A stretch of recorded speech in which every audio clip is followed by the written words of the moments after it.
The biggest things that we got out of our preseason camp was we got a ton of reps. We got all of our installs in, and we stayed really healthy throughout it.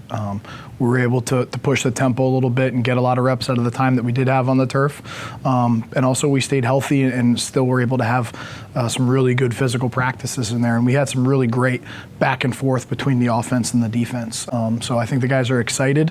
They're confident after the work that they put in camp, and now they're just ready to kind of go put it into action.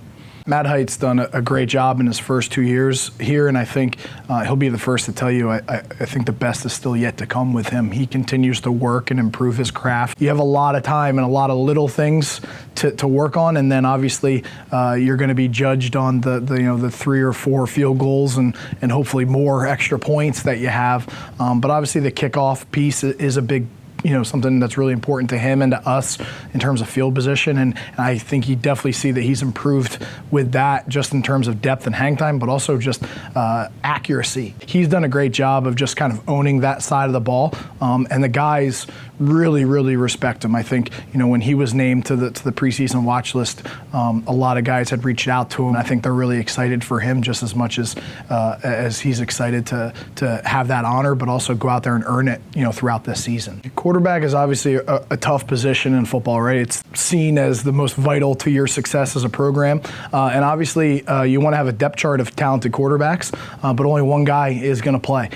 So James, I think James did a really good job of approaching these last 3 years the right way. He viewed it as a chance to get better and to compete with Matt through that time.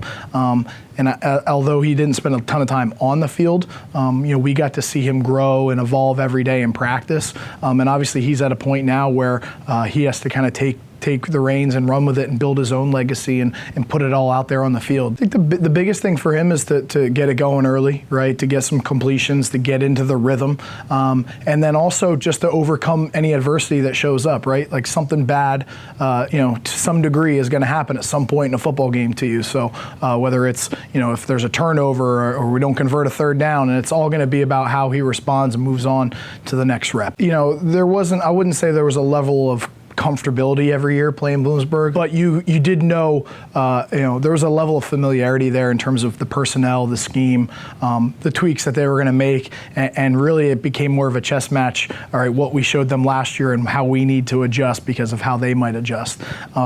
With Fairmont State, obviously another really strong school, really good football program, an 8-win team last year, preparing, kind of starting from scratch. There's no game plan from last year to build off of. It's the first time that our schools have ever played each other in football. So I think it's important for both teams probably to just execute and be the best version of themselves. It's not going to be so much about what they're doing and what we need to do to it. It's the first game of the season, so it's all going to be in the details, and us executing our game plan and focusing on what we need to do, not so much about what they're doing. Their defense was really the story for them last year. They had one of the top defenses in their conference and really in the country.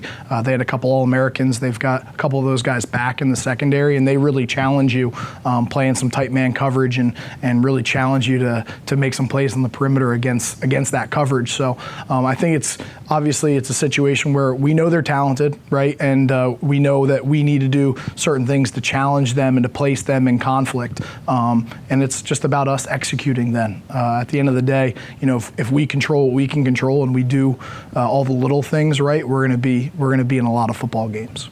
I would say the turnover battle is definitely the biggest key, limiting those mistakes and trying to create some on our side.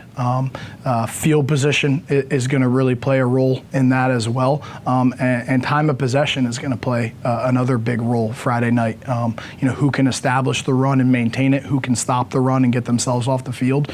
And I think that's going to go a long way into the success of the football game. It's a really exciting weekend here at Stonehill. Obviously, the students are back. There's a lot of life back on campus. And to really get into season mode, we've got a great soccer game here this afternoon, and some other teams competing field hockey after us on Saturday. So it's great just to get those game day atmospheres back. We're excited to be a part of kickoff weekend. Obviously, it's great to open up at home and not have to travel. I'm sure Fairmont has a little bit of a hike in front of them, and they're probably on their way right now. So we're fortunate to be at home in front of the home crowd, first weekend and kind of kick things off the right way, hopefully.